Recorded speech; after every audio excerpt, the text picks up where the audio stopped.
Bismillahirrahmanirrahim. Alhamdulillahirabbil alamin wassalatu wassalamu ala asyrafil anbiya'i wal mursalin wa ala alihi wa sahbihi ajma'in.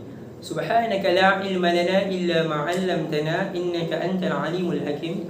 Rabbi shrah lana sudurana wa yassir lana umurana wahlul 'uqdatam min lisanina yafqahu qawlina. Amma ba'd. Assalamualaikum warahmatullahi wabarakatuh. Alhamdulillah, kita diberi peluang berkumpul pada malam yang berkat ini. Tentang ilmuwan kita pada hari ini, segak, tampan, lagi kan bergaya. Saya memperkenalkan Al-Fadil Ustaz Ashik Nur Aiman bin Sam Simon yang merupakan sahabat saya yang baru menamatkan pelajaran beliau di Universiti Al-Azhar Mesir. Apa khabar Ustaz? Alhamdulillah, kabar baik. Alhamdulillah. Seterusnya, kita akan pergi ke panelis yang seterusnya, Ustaz Ahmad Idris bin Abdul Rahman. Beliau juga merupakan sahabat saya yang baru menamatkan pelajaran beliau di Universiti Jordan. Apa khabar Ustaz? Alhamdulillah, sihat. Baiklah, hari ini kita akan membincangkan satu tajuk yang berkait rapat dengan potongan ayat daripada surah Al-Imran ayat yang ke-19 yang berbunyi, A'udzubillahi minasyaitonirrajim. Innad dina indallahil Islam. Baiklah, ayat ini menunjukkan bahawa hanya Islam sahaja yang dianggap sebagai ad-din, yang ini agama untuk semua umat Islam. Sebelum kita mengupas dengan lebih lanjut, izinkan saya menerangkan sedikit penerangan berkenaan Islam. Islam merupakan agama yang syumul dan indah, yang di mana semua perkara telah ditetapkan di dalam segenap aspek kehidupan, yang merangkumi aspek akidah, ibadah dan akhlak, sehinggalah urusan kemasyarakatan dan kenegaraan yang mencakupi dari segi ekonomi, pendidikan, politik dan sosial yang berlandaskan Al-Quran dan As-Sunnah. Perkara ini dapat disimpulkan bahawa sumber hukum dari Al-Quran dan As-Sunnah merupakan sumber hukum yang kekal abadi dan serta menjadi pedoman dan contoh yang terbaik bagi seluruh umat. Perkara ini dapat disimpulkan bahawa sumber hukum dari Al-Quran dan As-Sunnah merupakan sumber hukum yang kekal abadi serta menjadi pedoman dan contoh yang terbaik bagi seluruh manusia. Hal ini demikian juga kerana bagi mengelakkan diri daripada terjebak ataupun berkecimpung dari kesesatan, seperti dalam sabda Rasulullah sallallahu alaihi wasallam, taraktu fikum amrani lan tadillu ma tamassaktum bihima kitabullahi wa sunnatur rasulih, yang bermaksud aku tinggalkan kepada kamu dua perkara dan kamu tidak akan sesat selagi mana kamu berpegang dengannya, iaitu kitab Allah dan sunnah nabinya. Riwayat Malik. Jadinya di sini Nabi Muhammad SAW pun menegaskan bahawa Al-Quran dan As-Sunnah merupakan sebenar-benarnya pegangan yang perlu dilakukan oleh umat Islam. Kerana apa? Ia mengelakkan kita daripada tersesat dan menuju kepada jalan Siratul Mustaqim. Jadinya, seterusnya kita akan melanjutkan perbincangan kita pada hari ini. Saya akan menanyakan soalan kepada Ustaz Ashik berkenaan ilmu akidah. Okey Ustaz, berapa pendapat Ustaz bagaimana Islam itu dapat mendidik orang Islam melalui aspek akidah ini? Mempersilakan Ustaz, falyatafaddal mashkura. Bismillahirrahmanirrahim. Alhamdulillahirabbil alamin wassalatu wassalamu ala asyrafil anbiya'i wal mursalin wa ala alihi wa ashabihi ajma'in. Amma ba'd. Terima kasih kepada moderator kita yang berbahagia Ustaz Hanan dan panel kedua kita yang dihormati Ustaz Idris kerana memberikan saya peluang untuk berbicara pada forum kali ini. Sebelum saya menjawab soalan yang diajukan oleh Ustaz Hanan sebentar tadi, eloklah dulu kita melihat apa itu pengertian akidah. Hal ini kerana pemahaman tentang akidah boleh kita katakan adalah landasan dari ajaran agama Islam. Bahkan dalam istilah agama Islam adalah akidah yang dapat juga dikategorikan juga sebagai iman. Jadi, apa itu akidah? Kita lihat dulu dari bahasanya. Jadi dari segi bahasa, akidah berasal dari bahasa Arab iaitu aqada ya'qudu aqidatan, yang bermaksud mengikat atau mengadakan perjanjian. Para ulama juga mendefinisikan akidah sebagai sesuatu yang terikat dari hati dan nurani. Menurut istilah pula, akidah adalah suatu asas atau dasar keyakinan yang harus dipegang oleh orang yang mempercayainya. Lebih mudah lagi kita katakan akidah Islam ini adalah asas kepercayaan yang harus diyakini kebenarannya oleh setiap Muslim dengan bersandarkan pada dalil-dalil nakli dan dalil-dalil yang merujuk kepada Al-Quran dan As-Sunnah. Allah Subhanahu Wa Taala banyak menyebut dalam firman-Nya yang berkaitan asas akidah seperti nama-namanya dan sifat-sifat yang dimilikinya, tentang malaikat, kitab-kitab Allah, hari kiamat, syurga, neraka dan lain-lain lagi. Antaranya dalam surah Al-Baqarah ayat 285 yang selalu kita bacakan setiap waktu petang semasa Al-Mulk, yang berbunyi Amana Rasulu bima unzila ilaihi min rabbih wal mu'minun kullun amana billahi wa malaikatihi wa kutubihi wa rusulihi la nufarriqu baina ahadin min rusulihi wa qalu sami'na wa ata'na ghufranaka rabbana wa ilaikal masir. Sadaqallahul azim. Yang bermaksud Rasulullah SAW mengimani apa yang diwahyukan kepadanya daripada Allah, dan orang-orang yang beriman pun mengimaninya. Mereka semua beriman bahawa Allah adalah Tuhan dan sembahan yang berhak disembah, dan beriman kepada semua malaikat, kitab-kitab yang Allah turunkan dan semua rasul yang Dia utus tanpa membeza-bezakannya. Sementara itu, dalam sebuah hadis Rasulullah SAW juga bersabda, hendaklah engkau beriman kepada Allah, malaikat-malaikatnya, kitab-kitabnya, rasul-rasulnya, hari akhirat, dan hendaklah engkau beriman kepada qada dan qadar, dan yang baik ataupun yang buruk. Hadis riwayat Muslim. Jadi daripada dalil-dalil tadi dapat disimpulkan bahawa Al-Quran dan hadis ini merupakan dasar akidah Islam dan juga pegangan serta pedoman bagi kaum muslimin.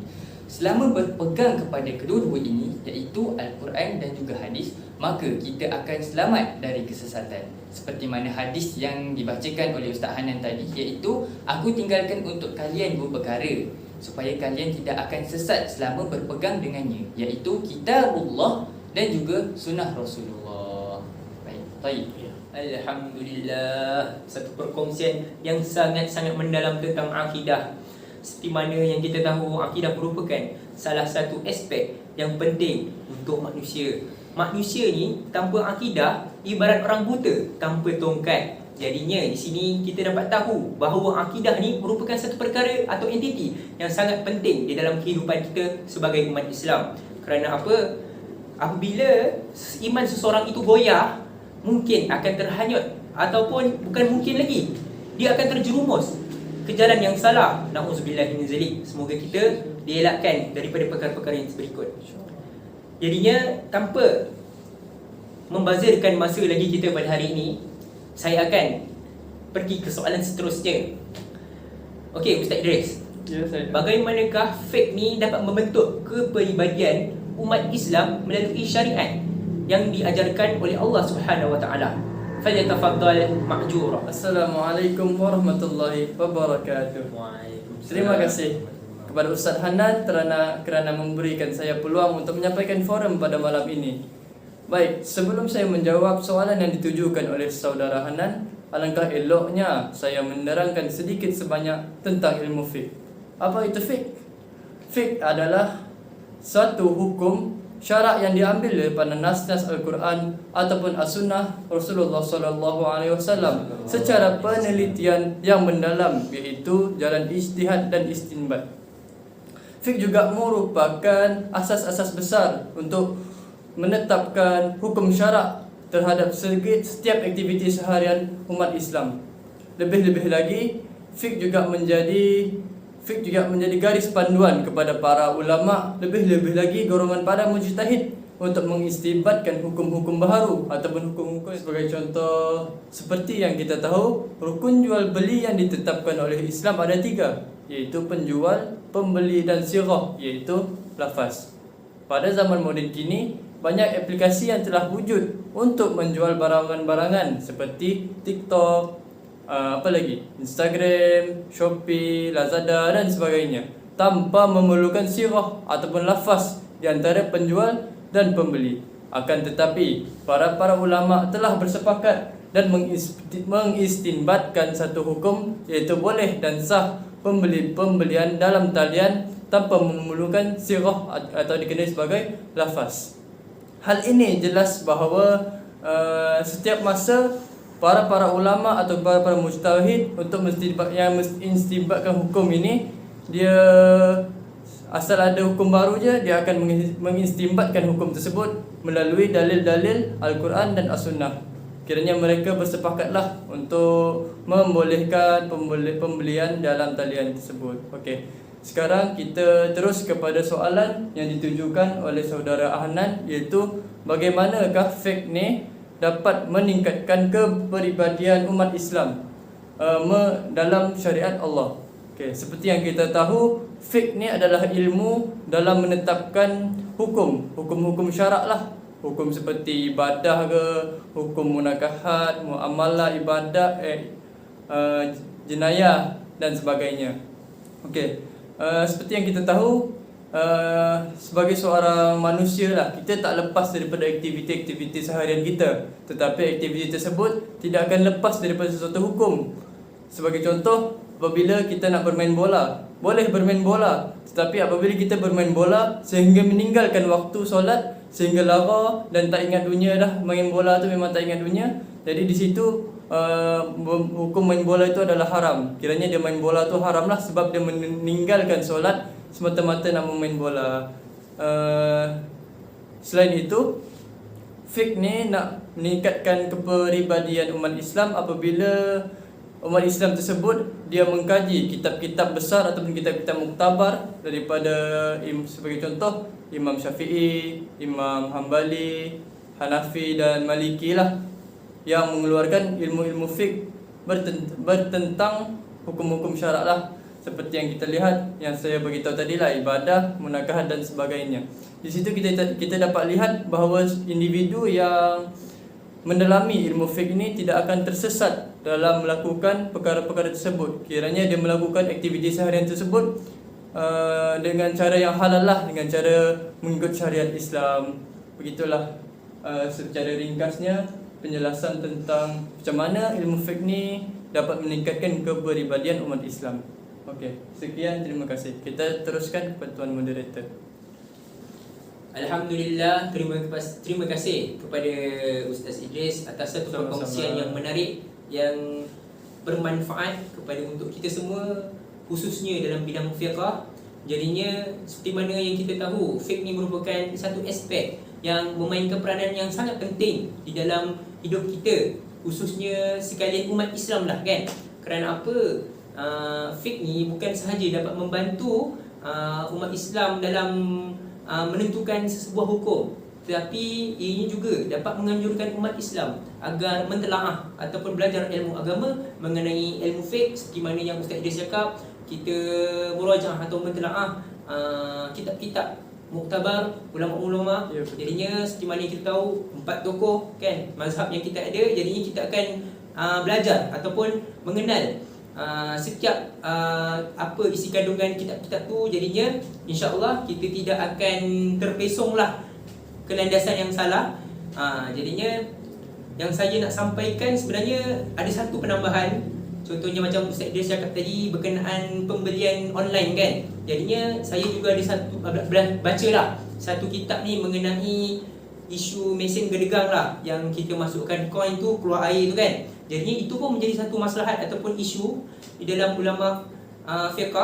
Sebab apa yang macam Ustaz Idris cakap tadi, berkenaan isu jual beli ni kita kena ada penjual, pembeli dan juga asirah, iaitu lafaz. Jadi di situ bila kita beli tu, kita masukkan duit je tapi tak ada lafaz sebenarnya. Jadinya yang saya pernah baca lah, Imam Syafi'i dia tidak bersetuju dalam kes berkenaan sebab kita tak ada asirah, rukun tu kita tak cukup. Tapi ulama muktabar, apa ni, mujtami' lah, ulama yang bersepakat bersetuju untuk menggunakan tu. Sebab apa? Kita ni berada di zaman yang berbeza dengan zaman Nabi dulu yang tak ada mesin air gedegang, yang tak ada media sosial untuk menggunakan penjualan apa ni, pembelian secara online. Jadinya kita nak kena selarikan lah dengan zaman sekarang yang adanya benda-benda yang baru. Jadinya di sini kita boleh menambah ilmu kita, apa yang kita tak tahu jadi tahu. Setelah kita dengar penerangan daripada Ustaz Ashik berkenaan akidah dan juga Ustaz Idris berkenaan ilmu fiqh, seterusnya marilah kita menelusuri satu maudhu' yang sangat penting bagi seluruh umat Islam, kerana ia mencerminkan kepribadian bagi seluruh umat Islam, iaitu akhlak. Okey, sebelum saya pergi lebih lanjut saya ingin semua para hadirin dan hadirat memasang telinga dengan teliti dan untuk mengetahui maksud hakikinya akhlak itu sendiri. Okey, akhlak berasal daripada perkataan al-akhlaqu, iaitu kata jamak bagi al-khuluqu yang membawa maksud kelakuan, perangai dan tingkah laku. Seperti mana yang kita tahu juga, akhlak ini merupakan cerminan diri untuk umat Islam. Okey, contohlah mak kita kan bersolek sana sini, bertepek sana sini kan, dia tengok cermin kan, supaya apa? Dia nak tengok muka dia ni cantik atau tidak kan. Macam itulah juga Islam. Bila kita cerminkan kita punya kepribadian ni dengan akhlak hasanah, dia akan menunjukkan kita ni sebagai orang Islam yang mukmin, yang mempunyai sikap yang baik. Selain itu juga, kita sebagai umat Islam ni perlulah menonjolkan sifat kepribadian yang mulia, iaitu sifat mahmudah seperti berbaik kata, bersopan santun, jujur, amanah dan sebagainya terhadap kalangan masyarakat kita. Tidak kira sama ada mereka itu beragama Islam ataupun bukan, ataupun dia berbangsa lain. Sebab apa? Kita ni umat Islam sangatlah digalakkan untuk mengikut ciri-ciri sifat kepribadian baginda kita, iaitu Nabi Muhammad sallallahu alaihi wasallam. Jadinya yang kita contohlah, okeylah, ada firman Allah di dalam surah Al-Qalam ayat keempat yang berbunyi, A'udzubillahi minasyaitonirrajim wa innaka la'ala khuluqin azim, yang membawa maksud dan bahawa sesungguhnya engkau iaitu Muhammad mempunyai akhlak yang amat mulia. Di sini Allah juga menekankan di dalam Al-Quran bahawa Nabi Muhammad tu sebaik-baik pedoman ataupun sebaik-baik qudwah hasanah yang umat Islam ni perlu ikuti. Jadinya kita sebagai umat Islam yang mempunyai perangai yang buruk, perangai yang baik, tengah-tengah kan. Jadinya kita perlulah mencontohi Nabi Muhammad sallallahu alaihi wasallam. Sebab apa? Nabi Muhammad sallallahu alaihi wasallam ni mempunyai sifat yang mulia. Okey. Alhamdulillah. Seterusnya kita akan berikan soalan yang terakhir. Kerana apa? Kami bertiga pun sudah penat dalam forum ni memberikan banyak idea, hujah dalam isu semasa pada zaman sekarang ni. Jadinya soalan terakhir, berdasarkan penerangan akidah yang Ustaz mukakan tadi, melihat dari isu semasa, apakah pendapat Ustaz tentang akidah umat Islam di Palestin? Bagaimanakah mereka mempunyai keberanian dan keimanan yang sangat tinggi untuk mempertahankan tanah air mereka, iaitu Palestin? Okey, falyatafadhal mashkur. Pada pendapat saya, Allah Subhanahu Wa Taala menjadikan kehidupan manusia ada kematian yang dikenali sebagai kiamat kecil untuk menguji manusia siapakah yang di kalangan mereka mempunyai amalan yang baik. Seperti mana firman Allah Subhanahu Wa Taala dalam surah Al-Mulk ayat kedua, Bismillahirrahmanirrahim. Alladzi khalaqal mauta wal hayata liyabluwakum ayyukum ahsanu amala wa huwal azizul ghafur. Maksudnya, Dialah Allah yang telah mentakdirkan adanya mati dan hidup untuk menguji dan menzahirkan keadaan kamu, siapakah di antara kamu yang paling baik amalannya, dan Ia Maha Kuasa lagi Maha Pengampun bagi orang-orang yang bertaubat. Perkara tersebut, ayat tersebut dapat disimpulkan bahawa semua umat manusia di tanah Palestin, rakyat Palestin sedang berlumba-lumba untuk beramal soleh bagi mendapatkan tempat yang tinggi di sisi Allah Subhanahu Wa Taala dan mendapatkan husnul khatimah. Menurut Imam Bukhari dari Sahih bin Sa'ad mengenai sabda Rasulullah sallallahu alaihi wasallam menyebutkan bahawa amal seorang dinilai daripada akhir hayatnya. Jadi semua orang sedang mengejar husnul khatimah, iaitu pengakhiran yang baik. Pendapat saudara Asyik tentang isu Palestin pada zaman kini.